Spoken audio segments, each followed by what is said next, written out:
मीरपुर नाम के शहर में तेजस अपनी पत्नी नीरू के साथ रहता था। पति पत्नी दोनों ही नौकरी करते थे। एक दिन तेजस गांव अपनी माँ के पास फोन करता है। हेलो, प्रणाम माँ। जीते रहो माँ, तुम दादी बनने वाली हो हैं? अरे वाह, ठीक है बेटा, मैं कल ही आती हूँ। जब माँ जी शहर पहुंची तो बेटे बहू ने बहुत अच्छे से स्वागत किया। लीजिए माँ जी, चाय। अरे गर्मा गर्म पकोड़े ले आओ माँ के लिए। नीरू रसोई में गई और 2 मिनट में ही पकोड़े ले आई। जी ये लीजिए। बहू, जादू से बनाए हैं क्या? अभी तो रसोई में गई थी। यम्मी। माँ जी, शीला रसोई में पकोड़े तल रही है, मैं बस लेकर आई। हे भगवान, मेरा धर्म भ्रष्ट कर दिया तूने। अब तो गंगा जल से शुद्धिकरण करना होगा। दूसरे दिन, माँ जी मैंने नाश्ता बना दिया है, ऑफिस जा रही हूँ। पर अभी तो घर का सारा काम पड़ा है। शीला आती ही होगी, झाड़ू पोछा बर्तन कपड़े वो सब कर लेगी। हमारे जमाने में घर का सारा काम हम ही करते थे।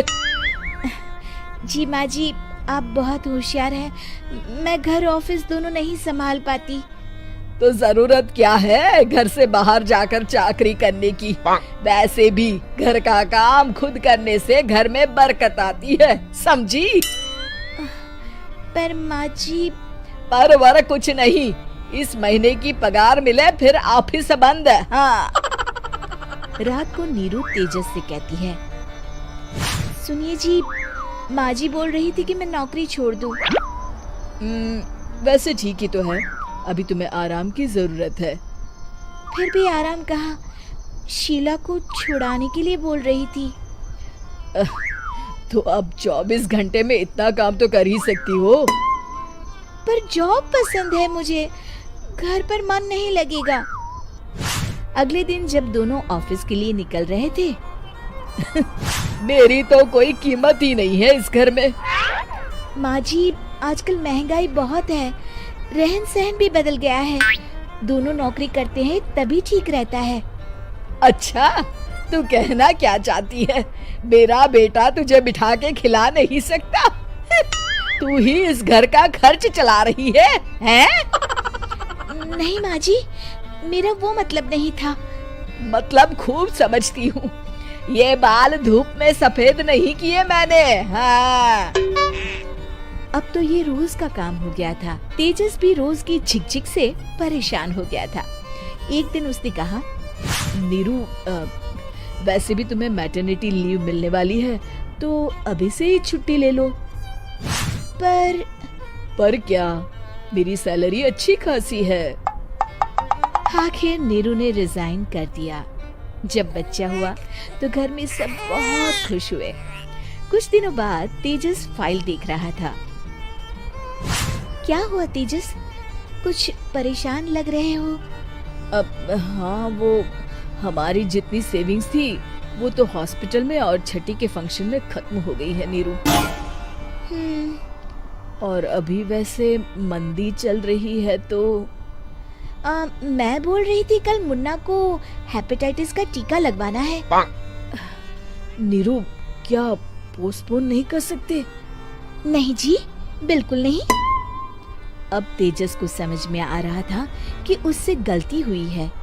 पैसों की कमी का असर घर के माहौल पर भी पड़ रहा था।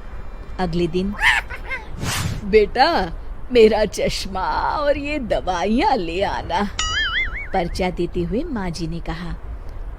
जी।